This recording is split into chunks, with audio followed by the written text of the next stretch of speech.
el amor, como diría Cristo mi Señor, ¿verdad? La solidaridad. Nosotros tenemos que gobernar para el pueblo. Aquí, en Venezuela, también se está jugando.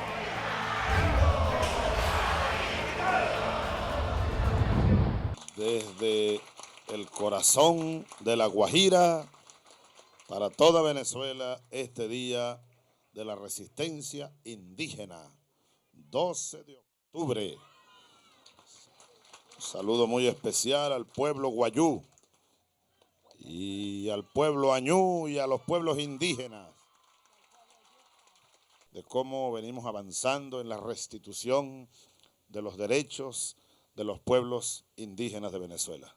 Yo aquí lo confirmo y lo ratifico en este camino de restituirle a ustedes todos los derechos que les quitaron durante 500 y más años.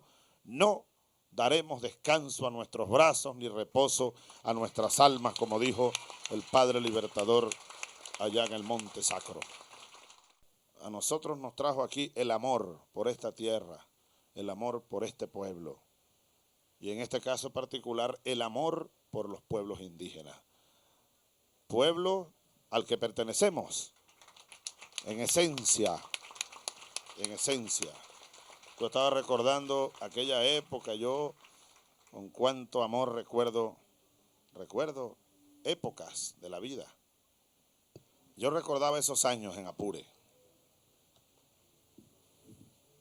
Cuando llego allá de capitán, comienzan, muchos problemas, ¿no? Y uno de ellos, ya me lo había alertado quien me entregó el comando de aquel escuadrón Farfán. Él me entregó el escuadrón de caballería, allá en el corazón de las sabanas del Cajón de Arauca. Y me dijo, aquí tú sabes que hay problemas con los indígenas, Chávez. Y la orden que hay es que el ejército no se meta en eso, porque ya antes hubo masacres y hubo incidentes entre el ejército y los indígenas. Había un famoso cacique indio, Yaruro, Mato Giro. Deben ustedes recordar a Mato Giro. Mato Giro murió en un enfrentamiento con unas tropas. Se lanzó al río, herido, y desapareció en el río. Era un gran guerrero. Pero yo no conocía en verdad el fondo de los problemas. Pero un día llegó una señora muy humilde, muy pobre, llorando, y me dijo, los indios pasaron y se llevaron no sé qué, un cochino, yo tenía unas cosas, una ropa, se la llevaron. Me tocó el alma aquella señora y yo dije, bueno, yo voy a ver cuál es el problema, yo voy a romper con la norma esta, porque esa norma no está adecuada a la realidad. Íbamos con un vaquiano, conseguimos un vaquiano por allá, un hombre que había sido soldado cuando los tiempos de Pérez Jiménez, un hombre ya como de 60 años. Él iba adelante rastreando los indios, y el capitán Chávez atrás con unos 20 soldados y un sargento. Por fin llegamos y me dice el vaquiano, allá están los indios. Estaban debajo de un bosque de matas de mango, a la orilla del caño, pero era un caño, todo un río, pues crecido, de banda a banda, de monte a monte.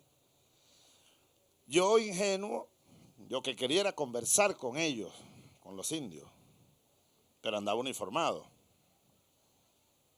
Dejé los soldados atrás, les dije, mira, aquí nadie dispara, nadie hace uso de las armas. El señor vaquiano sí me dijo, mire, capitán, usted lo que está es loco, yo. Usted va a hablar con los indios. Y yo quiero hablar con ellos. Acompáñeme. No, yo no lo acompaño más, aquí me quedo yo. Y salgo yo a hablar con ellos. ¿Dónde está el jefe ahí? El jefe. Lo que me vino de retruque fue una lluvia de flechas, compadre. Una lluvia de flechas. Y entonces nunca se me olvidará aquel día, porque las mujeres toman los niños y se van corriendo, y los hombres se plantan en batalla. Y ahí se armó una batalla. Gracias a Dios que ahí no hubo un herido. porque yo fui en eso muy claro con los soldados y un sargento muy consciente que cargaba. Lo que hubo fue lucha cuerpo a cuerpo.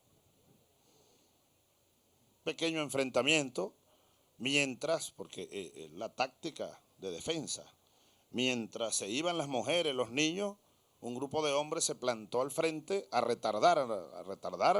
Ellos pensaban que íbamos a agredirlos, pues. Claro, con razón. ¿Cuántas historias habían pasado o pasaron en esas sabanas? ¿Cuántas agresiones? Ahora, en el medio de la refriega, que yo gritaba, nadie usa las armas. Afortunadamente no hubo heridos, pero nadie. Un empujón, unos golpes, una cosa. Y de repente yo oigo un grito en la espesura. Y salgo corriendo. Y llego al caño, a la orilla del caño. Y está una india, yarura, con un bebé en los brazos, en el medio del caño. Ellos estaban cruzando el caño para irse. Y al lado mío ahí sí venía el señor, un señor como de 60 años, ya les dije, que era el vaquiano. Un hombre humilde, pobre de esa sabana, pues, un hombre del pueblo, pobre. Llegamos a la orilla del caño y entonces a mí me preocupa mucho es el niño, porque la mujer, la india, con el niño aquí, ella se hundía y salía más allá, el caño es ancho. Entonces este señor me dijo, sería que él pensó que yo iba a lanzarme al agua. Me agarra un brazo, capitán, si usted se lanza, porque la mujer lleva con el niño y un cuchillo en la mano, en la otra mano, la mano libre con la que nadaba y cargaba un cuchillo. Entonces, ¿saben lo que me dice el hombre? Una cosa que me espelucó el cuerpo. Él me dice, capitán, primero me dijo, si usted se lanza al agua, esa mujer lo mata. Ese es un pescado. Esos crecen en el agua y no sé qué más. Y yo le decía, pero el niño, no, eso no le va a pasar nada. Usted lo que debería es dispararle. Fíjate lo que me dijo. Dispararle, le digo yo, usted está loco. ¿Y sabe lo que me dijo el hombre? Eso fue en 1986. No hace sino 20 años. Me dijo, capitán, esos no son gente. No son gente. Yo no le dije nada, le clavé la mirada y mi preocupación es que la compañera tomara tierra firme, lo que hizo a pocos minutos, un minuto, y se fue. Ahora, aquella mujer me miró, los ojos se me clavaron aquí en el alma, que yo nunca los voy a olvidar. Claro, ella cargaba a su niño. Una mirada, mezcla de rabia y no sé de qué más. De rabia, de temor, pero de coraje también. Bueno, yo recogí mis soldados, los indios se fueron y nos regresamos. Ese día yo salí con la conciencia crispada, encendida. Es decir, me di cuenta que hay gente además del pueblo, porque aquel hombre es un hombre del pueblo, que a estas alturas de la historia todavía creían, y tengo el temor de que algunos todavía pudieran creerlo, de que ustedes no son gente. ¿Verdad que todavía? De que ustedes no son gente. Vieja tesis de los colonialistas, vieja tesis de los conquistadores españoles e ingleses y portugueses que masacraron nuestras tribus aborígenes. Y luego, después que pasan unos meses, yo vuelvo uniformado. Pero ya los conocía, incluso les había avisado que yo quería ir a visitarlos. Se dieron cuenta que yo era el capitán, pues. Con ellos es que yo me había enfrentado. Pero ahí comenzó una relación, bueno, de hermandad, que se ha mantenido y se mantiene y se mantendrá siempre. Y entonces yo me di cuenta que me estaba consiguiendo con una de mis raíces, de nuestras raíces originales. Y aprendí, desde entonces comencé a entender mejor el tema aborigen. Y comenzó a dolerme más la explotación, la masacre, la miseria. Porque solo de la conciencia surgen los compromisos y el amor. Y el amor. Y en verdad ese amor lo que ha hecho es crecer en estos años. Yo recordaba esto porque tú me tocaste la tecla. Entonces había unos indígenas, eran Marcelo y David, que venían a Caracas a reuniones y te contaban, hay un capitán por allá. Claro, a mí me acusaron después, al año siguiente, ya yo estaba señalado por los ganaderos de la zona, algunos, los terratenientes, de que el capitán Chávez andaba capitaneando los indios, asaltando haciendas y robando ganado. Me acusaban de eso. Y después me acusaban de que yo andaba formando una guerrilla indígena colombo-venezolana cuando era mayor, porque me quedé por allá varios años. Pero estábamos comenzando, era un trabajo que fue alimentando lo que después reventó el 4 de febrero de 1992, precisamente a los 500 años del comienzo de la invasión genocida y de la conquista europea contra los pueblos de América. De aquellos vientos vienen estos huracanes, porque el capitán aquel soy yo. Ahora pues un poquito más cuajado por los años, pero cargo aquí al mismo capitán. Y estoy aquí y los veo a ustedes y veo a mis hermanos los yaruros, porque para mí todos los pueblos indígenas son el mismo pueblo, originario de Abyayala, nuestro continente aborigen, nuestro pueblo originario.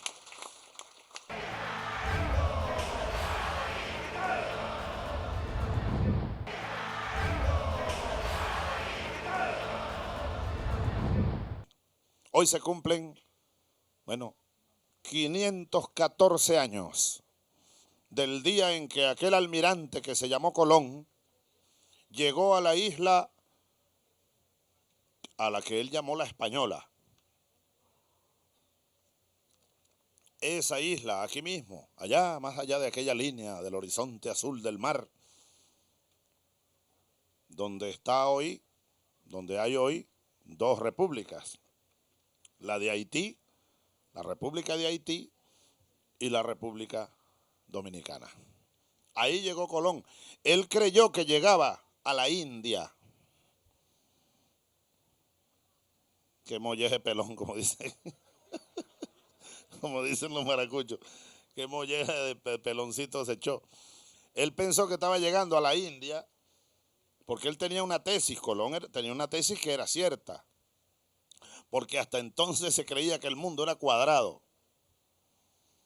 Y Colón tenía la tesis y otra gente, no solo él, de que el mundo era redondo, que la tierra era redonda. Y que saliendo de un punto y navegando, dándole la vuelta, uno llegaba al mismo punto, como en un círculo. Así que él se fue, buscando la India. Y llegó, tuvo un pequeñito error y llegó fue a estas tierras y a estas aguas. De ahí que nos llamen indios a nosotros. Indios. Allá tenemos otros hermanos indios en la India. Hemos hermanados por ese nombre y por las raíces también. Que lo que movía a aquellos hombres que aquí llegaron no era otra cosa sino la ambición de la riqueza. Y esa fue la causa del genocidio. Miren lo que escribía Cristóbal Colón. Cristóbal Colón escribe en su diario lo siguiente. Al día siguiente de haber llegado, desembarcó y escribió 13 de octubre de 1492. Dice Colón lo siguiente. Yo estaba atento y trabajaba de saber si había oro. Y vide que algunos de ellos traían un pedazuelo colgado en un agujero que tienen en la nariz. Y por señas pude entender que yendo al sur, o volviendo la isla por el sur, que estaba allí un rey que tenía grandes vasos de ello y tenía muy mucho oro. Ellos andaban buscando, era eso, el oro. La Europa saqueo a la América. Nos saquearon y se llevaron las riquezas de aquí. Y para llevárselas masacraron a nuestros aborígenes. Que cuando primero los aborígenes recibieron a los conquistadores, bueno, los recibieron, mire, con amor, con inocencia, cuando vieron que llegaban unos barcos. Incluso lo escribe el propio Colón. Dice Colón lo siguiente, fíjense, él dice que de inmediato pensó convertirlos con amor y no con fuerza, porque fueron recibidos con amor. Pero cuando los indígenas se dieron cuenta que estos venían era a saquearlos, entonces se plantaron en guerra, pues, con dignidad. Y ahí comenzó la masacre. Y ahí comenzó la tragedia para nuestros pueblos. 514 años. Fue un verdadero genocidio. Uno de los más grandes que pueda conocer la historia. Yo diría el más grande genocidio. Porque aquellos pueblos tenían una carga de inocencia. Luego se hicieron pueblos guerreros. Y se fueron a la guerra de resistencia. Y por eso es que la revolución bolivariana, tomando desde el fondo de los tiempos esta realidad, ha colocado las cosas en su lugar. Y en vez del antiguo Día de la Raza que nos obligaban a celebrar, como si los indígenas fueran un objeto arqueológico, o un objeto turístico, o un objeto de decoración, y cuando éramos niños nos enseñaban a pintar a Cristóbal Colón y a admirar a Colón, y a las carabelas de Colón, y a cantarle a Colón. Nosotros hemos colocado las cosas en su lugar, la historia en su verdadero lugar. Doloroso pero verdadero. Y por eso, hoy en Venezuela, ya no celebramos los 12 de octubre el fulano Día de la Raza. No, es el Día de la Resistencia Indígena. Porque hoy estamos en plena resistencia. La resistencia no ha terminado. Está comenzando una nueva era de resistencia. Y la resistencia comienza por aquí, por dentro, una resistencia moral que tiene que fundamentarse en la conciencia. Fíjense lo que escribe Fray Bartolomé de las Casas en el año 1552. Dice: la causa por la que han muerto y destruido tantas y tales y tan infinito número de ánimas, los cristianos, es decir, los cristianos vinieron aquí a destruir. Y este cristiano Bartolomé levantó la cruz de Cristo verdadera y dijo: a nombre de Cristo vamos a masacrar a esta gente. Porque venían con la cruz por delante y detrás la espada. A nombre de Cristo matando al Cristo. Entonces él dice: porque han muerto tantos y tan infinito número de ánimas, la causa ha sido solamente por tener por su fin último el oro y henchirse de riquezas en muy breves días, es subir a estados muy altos, es sin proporción de sus personas. Estoy leyendo tal cual el español de aquella época, como se escribía en esa época. Entonces él precisa la causa, el oro, la ambición de llenarse de riqueza en pocos días y de elevar a estados muy altos sin proporción con sus personas, la ambición de los conquistadores. Por eso, hoy, 514 años después, esas reflexiones de Fray Bartolomé de las Casas tienen vigencia. Tienen una profunda vigencia. Yo he tocado el tema en distintas ocasiones y ustedes saben que la oligarquía venezolana ha tratado de manipular como muchas de las cosas que yo digo, ellos tratan de manipularlas. En una ocasión yo dije, ser rico es malo. Y es verdad. Y estoy repitiendo una frase de mi Señor Cristo. Más fácil será que un camello entre por el ojo de una aguja a que un rico entre al reino de los cielos. Entonces la oligarquía venezolana, apátrida, ha tratado de engañar al pueblo, dándole la vuelta a esa frase, que es profundamente cristiana y profundamente revolucionaria, porque un verdadero revolucionario jamás tiene entre sus metas el volverse rico materialmente, sino servir a los demás, ser útil a su patria y ser útil a los demás. En el camino se quedan los valores y hay gente que mata, roba, se corrompe totalmente, termina siendo una piltrafa. ¿Por qué? Bueno, por la ambición de tener dinero y tener lujos. Mientras más, mejor. Eso es malo. Y yo vuelvo a insistir en el tema. Y toda mi vida, lo que me quede de vida que Dios quiera, insistiré en este tema. Eso es malo para la humanidad. Es tan malo que lo que dijo Fray Bartolomé de las Casas hace más de 500 años, se repite en el siglo XX, se repitió. ¿Cuál es la causa, o cuál fue la causa fundamental de la Primera Guerra Mundial y de la Segunda Guerra Mundial? El ansia de dominación capitalista de las naciones más poderosas, el ansia de dominar al mundo para robarle las riquezas a los demás. Más acá, en este mismo siglo, ya el 21, ¿cuál fue la causa de la agresión contra Venezuela el 11 de abril?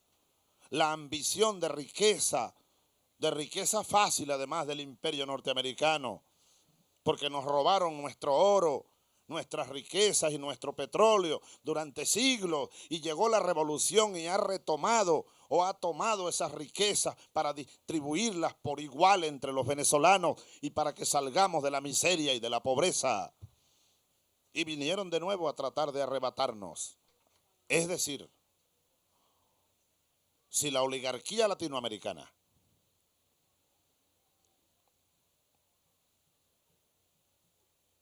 arrodillada al imperio norteamericano rompe las reglas del juego y desconoce los derechos soberanos de los pueblos, nos estarían autorizando a nosotros también para activar cualquier mecanismo para devolverle a los pueblos sus legítimos derechos.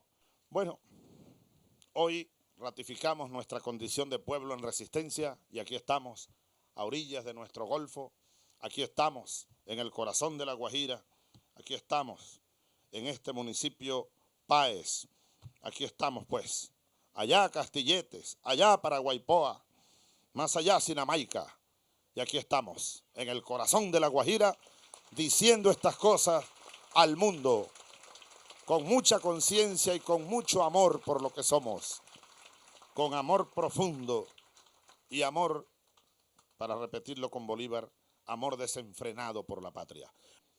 Así que el motivo de esta reunión pues es múltiple: conmemorar este día, lanzar nuestro canto de amor y de fortaleza al mundo, decir que aquí estamos los pueblos indígenas, y yo como jefe de gobierno ratificar a todos los pueblos indígenas mi compromiso, nuestro compromiso en ese reconocimiento concreto de los derechos fundamentales de los pueblos indígenas. Como lo dije, no descansaremos hasta que hayamos devuelto plenamente los derechos a todos los pueblos indígenas de Venezuela. Es un compromiso existencial del gobierno, es un compromiso existencial de la revolución.